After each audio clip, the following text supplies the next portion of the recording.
What's up, guys? We're back with another Avengers SH Figuarts review, taking a look at the Mark 6 Iron Man battle damage version. And this goes along with the new Captain America, the new Thor figures that, of course, share the same kind of packaging as well, because they're all kind of themed together. We've got him here in the similar style box. It's a little bit bigger because he has just a ton of stuff here. You've got him there in the window. There's a shot of him in the corner with the Avengers A down there as well.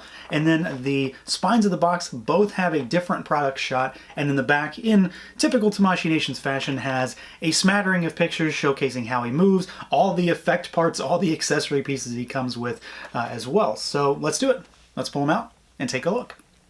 And here we go, out of the package, our Figuarts Battle Damage Mark 6 Iron Man. And Battle Damage only goes so far as if you want him to be Battle Damage. So right out of the box, he is basically the clean Mark 6 figure, which I do very much like, because I probably will display him this way. But I do like the idea of giving us an interchangeable figure where you can kind of mix and match and make him whatever kind of version you want, really. So let's get started, see what he can do, see how he moves around. This guy is similar in some ways to the Cap and the Thor that I've looked at recently, but at the same time, he has a few things that I think the other two were kind of missing. He's really nicely done, I think. So the head can look, I mean, all the way up. So if you want to get him in a flight pose where he's actually flying forward, he can be looking straight ahead, which of course is very important. He looks all the way down. You've got tilt side to side, and you've got rotation as well. The neck is, of course, independently articulated. The shoulder pads will move up to get out of the way. Arms go out, and then they rotate. The shoulder pads are connected to the arm, though, so they're not part of the clavicle, so they don't ever really get in the way. And then you do have a butterfly joint in here. The arms do drop down as well. We've got a bicep swivel. You've got double jointed elbows with serious range on them. And then you've got tilt hinge on the wrist, and then you've got rotation. There is an armor plate on top of the wrist, which is also articulated, just to get things out of the way a little bit. He's got diaphragm swivel. He goes about that far, which is pretty good. I think it could be better, but it's pretty good. Tilt side to side.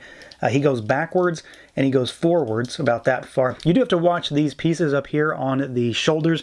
Might pop off as you move him because they're swappable. So just watch out for them. He has no waist rotation to speak of, really, though. Legs drop down super far. It's useful, but of course it's not necessarily the most aesthetically pleasing at all times. But they do allow for the legs to kick out a good bit as well. So you've got that. We do have a twist at the thigh, and there is an actual thigh cut here, but I find it very difficult to actually use. So this piece here is, of course, independently rotatable, I guess, but it is kind of difficult. Legs kick forward, they kick backwards all the way, especially if you drop them down. He can get super weird with it. And then you've got double jointed knees, and what I really like is this is something that we see on a lot of like robot spirits, is the armor plating itself will actually move inwards to the thigh to allow it to go all the way, which I do really like. You've got an armor piece back here that can kick out to allow the foot to kick back further. It kicks forward only slightly, and then you do have a little bit of tilt in there and just some give, really, and then you've got toe articulation. So he is pretty well articulated. I'm pretty happy with the way he moves, honestly. The only thing that I kind of wish he had a little bit more of was something at the actual waist, just to aid that diaphragm, but it really hasn't been much of an issue. Otherwise, he is really nicely posable, and I've had no true issues getting him into some pretty sweet poses. Now, aesthetically, this guy is... well, of course, this is a very clean suit, and this is honestly probably, like I said, the way that I'm likely to display him, because I think he looks fantastic. This suit in particular, the Mark 6, is very extremis themed in terms of like maybe some source material that it pulls from. So if you're familiar with the Extremis Iron Man arc and the suit, there's a lot of that here. It's not one-to-one, but it very much evokes that design. And I'm a big fan of that suit. I'm a big fan of that storyline. So I do kind of like where they went with this one. This is a suit that, again, you can pop pieces off of to make it battle damage. But as far as what he comes with out of the box, I think they really did a good job here. This is the one that I was looking forward to the most out of the three that I've taken a look at recently, because I feel like this design lends itself to being a Figuarts kind of figure really well. And I think they did a nice job here. There's a lot of molded plastic, but it is a lot of metallic. And I've said it a million times, I love that kind of stuff when it comes to figures. You've even got some transparent plastic there for the arc reactor, for the triangular arc reactor. I dig the varying levels of red here, so it's not all the same color scheme. There's a little bit of dark, a little bit of less than dark. Nothing truly bright, but it pops. And of course it works really well in conjunction with what little silver is on him.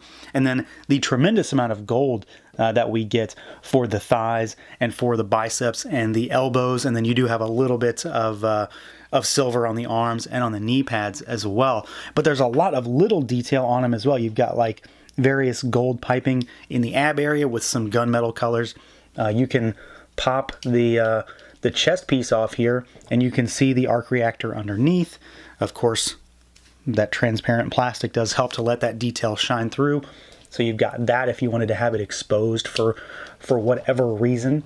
But I do think he looks really nice proportionally. He's really well done. But there's a lot of little detail kind of carved into the plastic all over him. A lot of very, of course, techno style detail. And then the helmet on this particular Iron Man suit, I'm just a fan of. I think it looks great.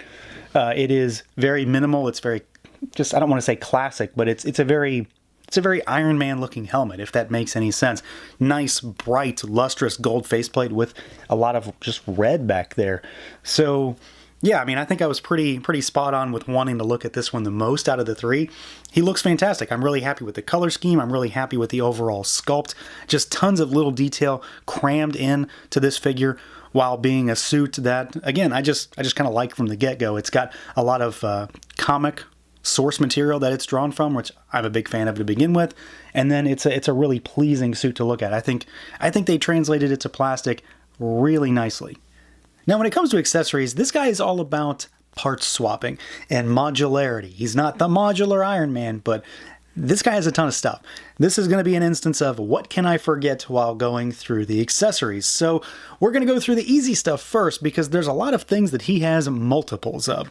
So to start with, we do get the aforementioned battle damage pieces. You get a battle damage faceplate and you get a battle damage chest piece. There is no swappable head on this figure. There is no unmasked, unhelmeted Tony Stark head. You get battle damage and that's it as far as extras, which I'm okay with. And then we've got the battle damage chest piece, which has a couple holes in it. It's got bullet marks all in it. And of course, you've got some kind of ripped off paint and finish, which I'm really happy with. So it's not like overwhelming battle damage on this figure. It's enough that you can have him, kind of battle hardened on your shelf, or you can have him clean, whatever you prefer. He does have a bunch of swappable parts for his shoulder pieces. As I mentioned, all this business up here on the shoulder area is removable. So you get two inner pieces here that have the little rockets that pop up, and then you've got one over here that has the little kind of needle rockets. You also get one for the other side as well, but I left it off because you also get two extra pieces for flying poses. So you've got the vent popped open here on the back for this one. So you get two flying pieces for the outer areas, I don't know what really to call it, and then you get two missile pods for those, and then you also get the two intersections with the rockets there. So there are multiple swappable pieces for his shoulder area. We also get a swappable piece down here on the calf. As you can see, that piece is now out for when he's flying as well. So you can have that vented. Also, since, everything sort of pops open when he goes flying, you get two of those, one for each calf.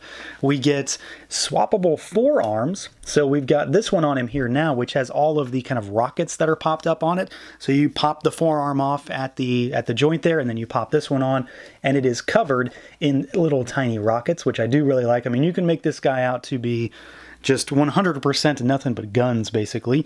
And then we get a bunch of hands as well, which go into how you're going to kit him out even more with weaponry. So you get the fists on him in the box, and then you get a set of flat palm hands. So you get two of these, and all of them have the ports on the top for the armor plates that I've talked about already. You get a set of open palm style pose hands. So, of course, normal ones where he's holding his hand out like he's going to use his blasters. And then you get a set of hands that actually have a nub on the inside for blast effects. So we get a piece that's like a larger effect, but it's short. So you get this one, two of each of these. You get a smaller but longer one, again, two of these. They're all translucent with like a frosted yellow look to them. And then you get a similar one to that second one, but it's even longer, so you get the big ones. 2 of these, so you get 6 of these kind of yellowy white frosted effects. And then we get this effect here, which is a replacement for the armor plates that are on top of his hand. So you would use, something like this, and you can pop it on his hand like this, and then you've got him blasting these pink ones that come out, and you get 2 of these plates, and you get 2 of these blast effects. So we're up to, 8 effects there. And then lastly, you get an effect piece for his feet. So they go down here, well, on his feet, so you get the rockets for when he's actually flying. So you get 2 of these, 1 for each foot. They are keyed as well, so you'll know which one to put it on. So that is, 6 hand effects, 2 rocket effects in his wrists, that's 8, and then you get 2 for his feet.